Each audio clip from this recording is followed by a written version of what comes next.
Alright folks, unfortunately I'm going to have to redo this video.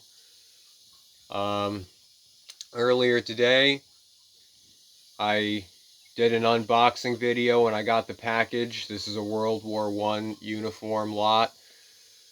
Yeah, I did a video as I was opening it, and about 15 minutes ago I got an email from YouTube saying we have decided to remove it because it violates our policy. How the fuck I violated that policy, I'm not quite sure, and I really don't think I'm going to figure it out. So, I'll redo the video, I guess. I don't know what the fuck I could have done wrong, so I don't really know how to do it differently. But regardless, I got another named uniform, and this one was belonging to Frank L. Ryan. Would you believe that? We got another Frank in the museum. Here's our first Frank. If you remember, that was Mr. Crumb.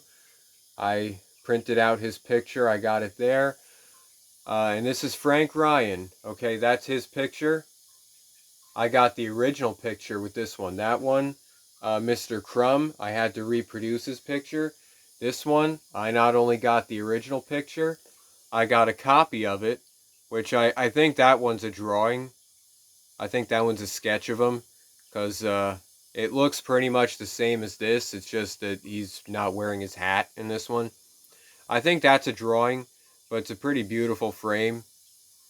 Regardless, I got all of this for around $200, and I also have his military file, which maybe that's what triggered the fucking YouTube policy violation shit. I don't know. I guess I won't show that. But this was his uniform. Okay, this is the wool uniform, as I've spoken about probably before. In 1917, they had these. Well, what am I showing you that one for? This is Frank's. Let's see. This is his summer uniform, and this is his winter uniform. And pretty much all the American soldiers that arrived in France, they were just issued these ones. They didn't really use the cotton ones over there in France. So this would have been his combat uniform. He was a sergeant first class. That's the rank. It would have had the Signal Corps emblem, and I can actually kind of see where that once was.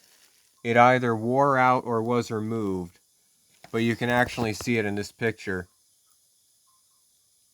To give you a better idea, where did I leave it? Here, I have a Signal Corps. That's what the emblem would have been in the middle right there. These two crossed flags. The reason that is because Frank was a sergeant in the Aero Squadron. I'm not going to show this paper on camera here, because I think that might have been what triggered the. I think that might have been what made it go a little fucky wucky. But he was. Let's see. I'm trying to read it. Enlisted November 23rd, 1917, and he was assigned initially to the 618th Aero Squadron. July 6, 1918, he was moved to the 320th Aero Squadron until discharge. Okay? So Aero Squadron, you might be wondering why the Signal Corps emblem. Well, that's because in World War I, there was no independent Air Force. That did not become a thing until after World War II. In World War I, it was the, let's see, United States Army Air Service. And that was subordinate to the Army. And even before that, it was subordinate to the Signal Corps in the Army because it was called the Signal Corps Aviation Section. So when the Air Service was established, they got their own collar device, they got their own insignia, which was a propeller with wings. A lot of uniforms didn't get the change in time, and they still had a Signal Corps insignia. And Frank's was one of them, but it has been altered. Also, his collar discs have been removed. I keep wanting to say collar tabs because I'm so used to the fucking German pronunciation. But yeah, his collar discs have been removed, much like other Franks. And let's see. According to this paperwork I have in my hand, December 16th, 1917, he was made a corporal. On February 20th, 1918, he was made a sergeant. And on July 1st, 1918, he was made sergeant first class. Okay? So a very distinguished soldier right here. And he actually did see combat in France. I guess I could show you this bottom part here because there's really no sensitive information on this. Okay, he was not wounded. Son of a fucking bitch. He was not wounded. He served overseas in France from July 31st to December 2nd, 1918. Honorably discharged December 20th. Now, interestingly, there is no discharge chevron. That has been removed. So if I had to guess, whoever owned this uniform before the guy that sold it to me probably removed all that shit. He probably took the collar tabs off, the fucking patch. Because you can see on Frank Crumb's uniform, he's got his. But Frank Ryan here does not. And my guess is because there's a market for that. People take the collar tabs off. They take things like that. Which one of these has one on it? Let's try this one. Yeah. So US would have been on this side. And then there would have been a Signal Corps insignia on the right. Okay? Well, that's just to give you an idea. Okay, what else is there to say here? This is obviously his summer. I'm not going to unfold it. This is his summer uniform. Basically, it's the same exact thing as that. It's made of cotton twill. Okay? This is in absolutely pristine condition. The only thing it's missing is one of the buttons up on the top here. But that's not a problem at all. You can barely notice it if you weren't looking for it. Oh yeah, here's his gold service chevron for 6 months of overseas service. Okay, Frank's, they're both named Frank. Frank Crumb's is a silver chevron. And actually, I'll give you an update on him when I'm done, because I got a lot more about him after I made the first video about him.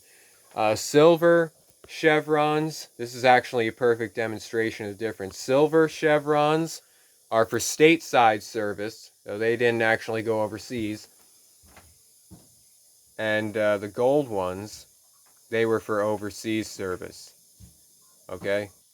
Okay, I have here, these are the pants. They're missing their laces, but that's alright. There's a little personal effects case here. There's another personal effects bag here. With that's his handwriting. He wrote his name on there. And the number. That's his military service number. It matches the one on the paperwork that I have. And here's the other picture of him. Absolutely gorgeous frame. I love the frame. 1917. See that? So that's what Frank Ryan looked like when he was wearing this very uniform in 1917 and 1918. Well, it had to have been 1918 because he has his sergeant rank on there. So it had to have been 1918. And then, of course, I got a couple of his putties here in fantastic condition. They're a little different from the ones I have. A little bit lighter in color. Might be from sun bleaching. I don't know. I haven't unrolled them. But this one's got the strap still. This one's missing the strap. Or, well, the tie, whatever you want to call it. Or maybe it's on the inside. And this one's actually been pinned together. So he might have even pinned it together himself before he died. I don't know when he died. He was born sometime in 1888. I don't know exactly what day, because I can't find much information about him outside his military service. But according to this, he was 29 and a half at time of enlistment, and that was 1917. So according to that, he must have been born sometime in 1888. And, well, obviously he passed away because there's no surviving World War I veterans anymore. But I'm glad I got his uniform. I'm glad I'm able to talk about him for as long as YouTube allows me. Oh yeah, also these are his leather gaiters over here. I don't want to touch them and handle them too much if I don't have to, because they're very brittle and they are falling apart.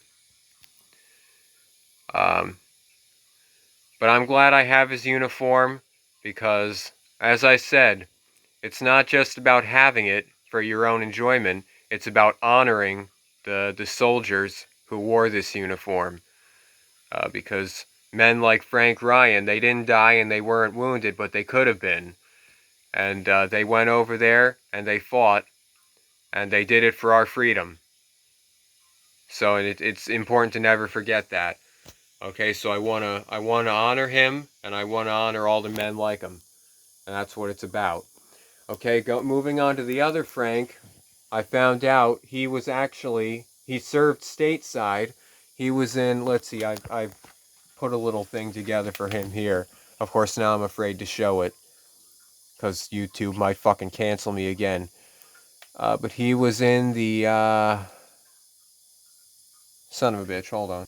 He was a private in the 41st Company, 11th Battalion, 166th Depot Brigade. The Depot Brigades basically, um, they took in the troops, they trained them, they provided them with their uniforms and weapons, and they sent them over to France. They didn't really do any fighting themselves. But without them, they really played an integral role in the United States Army in World War One, and that's what Frank was a part of. Okay, and there's his picture. Again, it's a reproduced picture. These ones are original for Sergeant Ryan over here, but this is a reproduced one. But yeah, so I did guess correctly because there was no insignia on his uniform, so that means he was a private, and I was right. He was indeed a private. And that's actually another good demonstration. So like I said, private, first class, and onward all had a insignia, some kind of insignia on their, excuse me, on their right sleeve. And Frank Crum did not. So he was a private for the rest of the war. But yeah, I don't really want to show any of his paperwork here in detail, but I did get it, and in person, you would be able to see it at least. Okay, so that's your update about him, and I have both Franks now in the in the uniform, in the museum, in the collection. We're coming up on Memorial Day. Every Memorial Day, I put the flags in the belts or in the pockets of every uniform I have, because it's Memorial Day and it's only right to honor them with the flag. It's the least you can do. Alright? So, that's pretty much all I had to say. We thank both Frank Crum and Sergeant Ryan for their service, and I'm very proud and I'm honored to have them in my museum. Alright?